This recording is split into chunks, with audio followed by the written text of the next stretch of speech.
बिस्मिल्लाहिर्रहमानिर्रहीम। अस्सलाम वालेकुम व्यूअर्स, कैसे हैं आप सब? उम्मीद करती हूँ सब खैरियत से होंगे। आज आपके साथ शेयर करूँगी स्पेशल रबड़ी खीर की रेसिपी।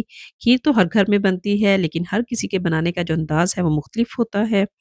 लेकिन खीर की इस रेसिपी को देखने के बाद आप हमेशा इसी तरह से खीर बनाना पसंद करेंगे। तो चलें फिर इस मज़ेदार सी क्रीमी सी खीर को हम बनाना स्टार्ट कर लेते हैं। यहाँ पे हमने एक बाउल ले लिया है, यहाँ पे आधा कप जो है वो मैंने चावल ले लिए हैं, तकरीबन ये 100 सवा 100 ग्राम है। तो ये हम इसके अंदर शामिल कर देंगे और इसको पानी डाल के अच्छे तरीके से धो लेंगे और इनको हम भिगो के रख देंगे तकरीबन 1 घंटे के लिए। अगर हमारे चावल अच्छे से भीगे हुए होंगे तो खीर बनाने में हमें आसानी होगी। तो इनको हम 1 घंटे के लिए साइड पे रख देते हैं। तो यहाँ पे 1 घंटे के बाद हम प्रेशर कुकर ले लेंगे और जो हमने चावल भिगो के रखे हुए थे पानी के समेत ही हम प्रेशर कुकर के अंदर शामिल कर देंगे। फ्लेम को हम ऑन कर लेंगे और इसको कवर लगा देंगे और 7 से 8 मिनट के लिए हम इसकी सीटी लगा देंगे ताकि हमारे चावल जो हैं वो अच्छे तरीके से गल जाएँ। फ्लेम को हमने मीडियम रखना है।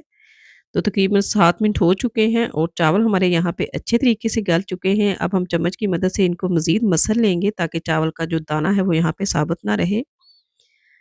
तो अच्छे तरीके से मिक्स करेंगे चावलों को। तो अब हम इसके अंदर दूध शामिल कर देंगे। 100 ग्राम चावलों के अंदर मैं यहाँ पे 2 लीटर जो है वो दूध शामिल कर रही हूँ। इससे हमारी जो खीर है वो बहुत ज़्यादा क्रीमी बन के तैयार होगी। तो अब फ्लेम को हाई कर लेंगे और हाई फ्लेम पे हम इनको उबाल आने देंगे। अच्छे तरीके से हमने यहाँ पे चम्मच चला के इनको मिक्स कर लेना है। तो अब यहाँ पे मैं 10 से 15 जो है वो मैंने बादाम ले लिए हैं और उतने ही मैंने यहाँ पे काजू ले लिए हैं। बादामों का मैंने छिलका उतार लिया है। तो अब हम यहाँ पे एक मिक्सी का जार ले लेंगे और उसके अंदर इन दोनों चीज़ों को शामिल करके हम इनको ग्राइंड कर लेंगे। थोड़ा-सा इसके अंदर हम पानी भी शामिल कर लेंगे ताकि अच्छी-सी स्मूथ सी इनकी एक पेस्ट रेडी हो जाए। तो ये देखिए यहाँ पे हमने इनको ग्राइंड करके इनकी पेस्ट रेडी कर ली है। इसको हम आगे जाके खीर में शामिल करेंगे। तो यहाँ पे दूध में भी अच्छे से उबाल आ चुका है। अब हमने चम्मच चलाते जाना है और दूध को यहाँ पे खुश्क करते जाना है। चम्मच आप लाज़मी इसमें चलाते जाइएगा क्योंकि अगर खीर आपकी नीचे पैने में लग गई तो उसका जो टेस्ट है वो बहुत ही ख़राब आता है और आपकी सारी खीर ख़राब हो जाएगी। तो मैंने इसके अंदर 3 हरी इलायचियाँ थी वो शामिल कर दी हैं, इससे बहुत अच्छी खुशबू आएगी हमारी खीर के अंदर। तो तकरीबन 10 से 15 मिनट हो चुके हैं, दूध भी काफ़ी हद तक यहाँ पे कम हो चुका है। तो साइडों पे भी जो आपको मलाई इसके साथ नज़र आए उसको भी उतारते जाएँ चम्मच से। तो अब हम इसके अंदर ये पेस्ट शामिल करेंगे जो हमने बना के रखी थी बादाम और काजू की। तो अब आपने यहाँ पे बिल्कुल भी चम्मच को स्टॉप नहीं करना, लगातार चलाते जाना है क्योंकि ये जो पेस्ट हमने शामिल की है, इससे ज़्यादा जो है वो चांस होते हैं कि खीर नीचे ना लग जाए। तो मीडियम फ्लेम पे हमने इसको मज़ीद यहाँ पे गाढ़ा करना है।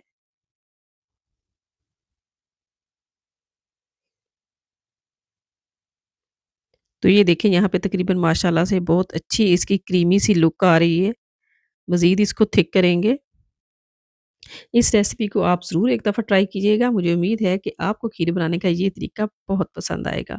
तो अभी हम फ्लेम को बंद कर देते हैं और इसके लिए हम एक कैरामल रेडी करेंगे। तो यहाँ पे मैंने फ्राई पैन ले लिया है और उसके अंदर 1 कप चीनी इस तरह से हम करके पिला देंगे। आधे कप चावल के हिसाब से मैंने यहाँ पे 1 कप चीनी ले ली है और फ्लेम को यहाँ पे हम मीडियम ऑन कर लेंगे और चीनी को मेल्ट होने के लिए छोड़ देंगे। तो फ्लेम को हम बिल्कुल यहाँ पे अब लो कर लेंगे और लो फ्लेम पे हमने इसको यहाँ पे गोल्डन कर लेना है। बहुत ज़्यादा डार्क ब्राउन कलर इसका नहीं करना, जैसे ये सारी चीनी जो है यहाँ पे पिघल जाएगी अच्छे से और इसका जो कलर है वो सुनहरा रहेगा तो फिर हम इसको चावलों में शामिल कर देंगे।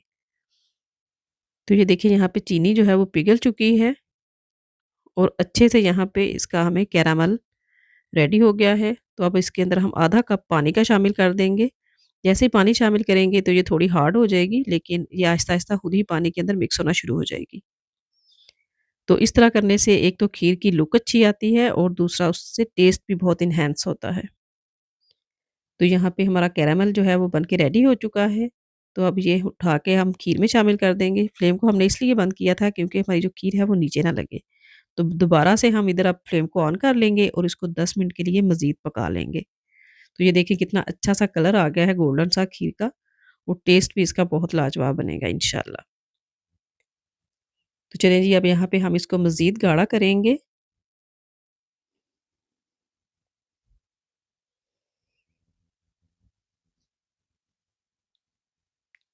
तो ये देखिए यहाँ पे काफ़ी हद तक हमारी खीर गाढ़ी हो चुकी है।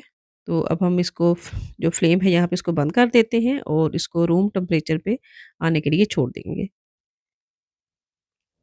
तो अभी हम इसको बाउल में ट्रांसफ़र करेंगे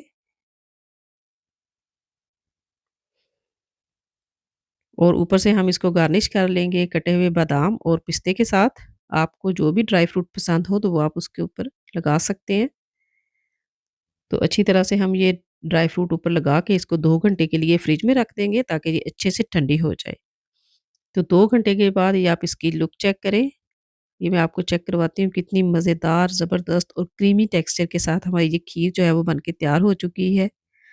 अगर आपको मेरी ये रेसिपी अच्छी लगी है तो प्लीज़ इसको लाइक ज़रूर करें, चैनल को भी सब्सक्राइब कर लें। तो मिलते हैं फिर नेक्स्ट वीडियो में, तब तक के लिए अल्लाह हाफ़िज़।